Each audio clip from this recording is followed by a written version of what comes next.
सबसे पहले आप एक तस्वीर देखिए। ये तस्वीर देख रहे हैं आप, ये फोटो देख रहे हैं। इस फोटो में आप देखेंगे कि ऊनी कपड़े हैं, जांघिया हैं और तमाम जो दूसरे जो ठंड से बचने के लिए कपड़े हैं। इन कपड़ों के बीच में आप देखेंगे कि एक युवक खड़ा है जो ड्राइवर है पेशे से। इसके अलावा आप देख रहे हैं कि इन कपड़ों की और युवक के चारों ओर एसएसबी के जवान हथियारों के साथ लैस है। आप सोचेंगे कि ठंड के कपड़ा और एसएसबी जवान का क्या ताल्लुक है और ऐसी क्या जरूरत आन पड़ी कि इन कपड़ों की हिफाजत या फिर यूं कहें कि कपड़ों के आसपास एसएसबी जवान हथियारों के साथ वहां पर खड़े हैं और मुस्तैदी से खड़े हैं। ये पूरा मामला क्या है, इसका बिहार और नेपाल से क्या कनेक्शन है, क्या इसका मामला तस्करी से है और किस तरीके से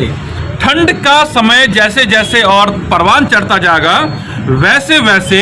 इस तरह के जो ठंड के कपड़े हैं, ऊनी कपड़े हैं या फिर यूं कहें कि कपड़ा तस्कर जो है, जो बिहार से नेपाल में कपड़ों की तस्करी करते हैं, वो सक्रिय हो गए हैं। किस तरीके से तस्करी होती है,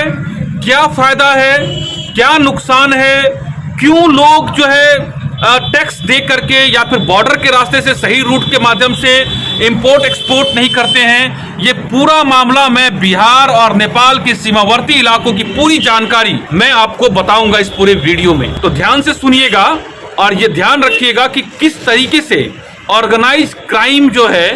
तस्कर बिहार और नेपाल के सीमावर्ती इलाके मधुबनी जिले, जयनगर, राजनगर, मधुबनी, लौखा, लौखी, इस तरह के जितने भी जो सीमावर्ती इलाके सटते हैं बिहार और यूपी से इलाकों में, वहां पर इस तरह का कारोबार हो रहा है। तो पूरी ध्यान से सुनिएगा और एक एक जानकारी मैं बताऊंगा और हमारे चैनल को जरूर सब्सक्राइब कीजिएगा अगर आप इस तरह की जानकारी सीमा से जुड़ी हुई और आप चाहते हैं कि किस तरीके से एसएसबी काम करती है और किस तरीके से तस्कर टू डाल डाल में पात पात और एसएसबी भी उसी की भाषा में उनको जवाब दे रही है। मैं हूं पंकज कुमार और आप सभी देख रहे हैं द इंडिया प्लस न्यूज। ये सभी को मालूम है कि बिहार और नेपाल का जो इलाका है वो एक खुला बॉर्डर है और इस खुले बॉर्डर का जो इस्तेमाल कहिए, सदुपयोग कहिए और दुरुपयोग कहिए, दोनों करने वाले हर तरह के लोग इस सीमा पर रहने वाले बिहार और नेपाल के सीमावर्ती इलाकों में रहने वाले लोग करते हैं। जो अच्छे लोग हैं उसका सदुपयोग करते हैं और जो दो नंबरी कारोबार या फिर जो तस्कर हैं वो लगातार दोनों देशों के नियमों का उल्लंघन करते हैं, कानून को धत्ता बताते हैं और तस्करी करते हैं ताकि जो है 2 नंबर धंधा कमाया जा सके। और इस पूरे बड़ी कमाल की बात यह है कि बिहार के प्रशासन को भी इसमें मिलाया जाता है, बिहार की पुलिस को मिलाया जाता है, कस्टम को इसमें शामिल किया जाता है। इधर के लोग जो बिहार में रहते हैं, जो इंडिया में रहते हैं, जो तस्कर हैं, वो यहाँ के प्रशासन को मैनेज करता है और इसके तार जब नेपाल में सप्लाई होते हैं तो नेपाल के जो तस्कर हैं, नेपाल के पुलिस प्रशासन, एपीएफ, थाना, भंसार, ये तमाम जो लोग हैं उनको मैनेज वो करते हैं। किस तरीके से पूरा मैनेज का खेल होता है और उसके बाद ये तस्करी होती है सीमा पे, उसका ये जीता जागता उदाहरण आप तस्वीरों में आप देख रहे हैं। अब मैं आपको बताता हूं कि पूरा मामला क्या है। 18वीं एसएसबी की जवान ने बिहार के सीमावर्ती इलाके खरमोना है, ये खोटौना प्रखंड के अंतर्गत आता है। एसएसबी के जवान ने ठंड में इस्तेमाल किए जाने वाले कपड़े और जो बाकी कपड़े हैं उसके साथ तस्करी के आरोप में एक पिकअप वैन के साथ एक ड्राइवर को गिरफ्तार किया गया है। आप तस्वीरों में देख रहे हैं ये वो सामान जब्त है जिसे एसएसबी ने पकड़ा है। जो जानकारी हमारे पास है उसके मुताबिक आपको मैं बताऊं कि पूरे जो तस्करी में इस वैन का जो इस्तेमाल होना था और जिस लड़के को ड्राइवर को गिरफ्तार किया गया है, दरअसल सिर्फ ये प्यादा है, ये ड्राइवर का काम करता है और जिस पिकअप में ये माल पकड़ा गया है, सब आप देख सकते हैं कि गर्म कपड़े हैं, इसमें तमाम जो है अन्य कपड़े हैं जो भारतीय कपड़े हैं, जिसके नेपाल में जो लहान के आसपास के इलाकों में इसको वहाँ पे भेजा जाना था। अब ये है कि बिहार के जो और नेपाल का जो सीमावर्ती इलाका है, अब एसएसबी को ये कामयाबी कैसे मिली, सबसे पहले मैं ये बताता हूँ। एसएसबी को पहले से सूचना थी कि इस रास्ते से कपड़े का जो तस्कर है वो इस रास्ते से जो है सामान वो नेपाल का जो सीमावर्ती इलाकी लहान है वहां पर इसे भेजने की तैयारी है। और गुप्त सूचना के आधार पर जैसे ही इस तस्कर की पूरी टीम ने इस ट्रक को, पिकअप को भेजा। वैसे ही घरमोहना जो है, आपको बताऊं कि ये खुटौना प्रखंड अंतर्गत लौखा के नज़दीक, लौखा थाना अंतर्गत ये इलाका आता है। वहां पर एसएसबी ने जो है इस तस्कर को पूरे पिकअप वैन के साथ इसे गिरफ्तार कर लिया है। अब दरअसल आप ये देखेंगे कि जिस तस्कर को गिरफ्तार किया गया है, ड्राइवर को और सामान को जो गिरफ्तार किया गया, कपड़े को गिरफ्तार किया गया है,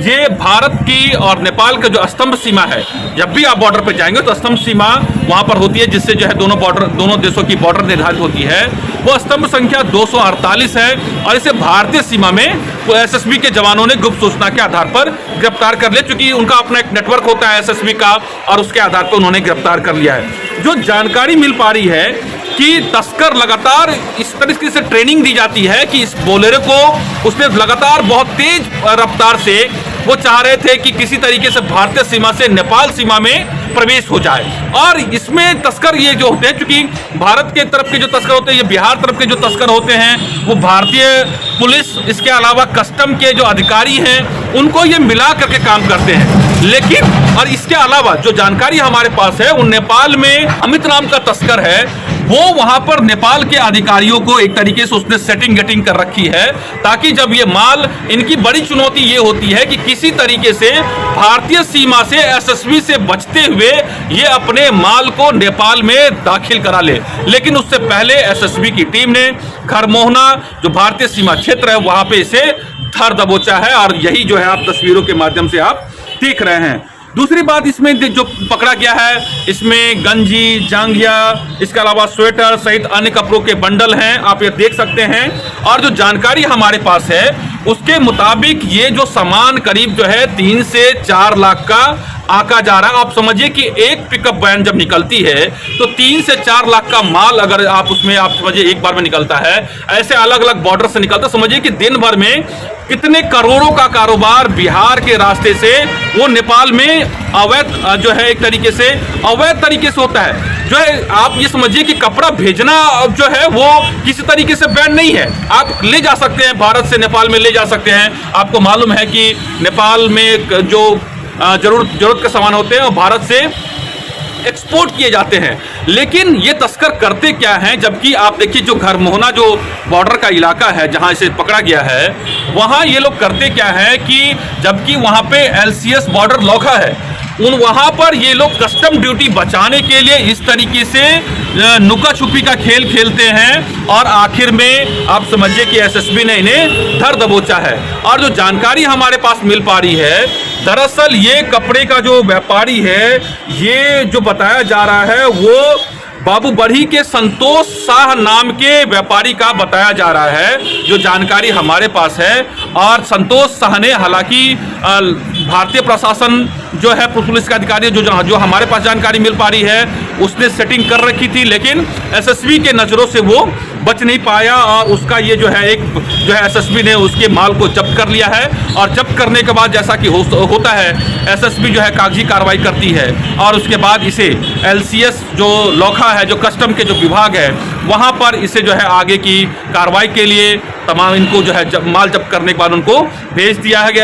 गया है। जो जानकारी है, चूँकि जो ड्राइवर है उसे तमाम कागजी कार्रवाई के बाद छोड़ दिया गया है, लेकिन जो जब्त माल है उसे कस्टम में सुपुर्द कर दिया गया है, जिसकी जो है एक तरीके से आगे की जो कार्रवाई नियमता होगी वो कार्रवाई की जाएगी। अब सभी लोग ये जानना चाहते हैं कि आखिर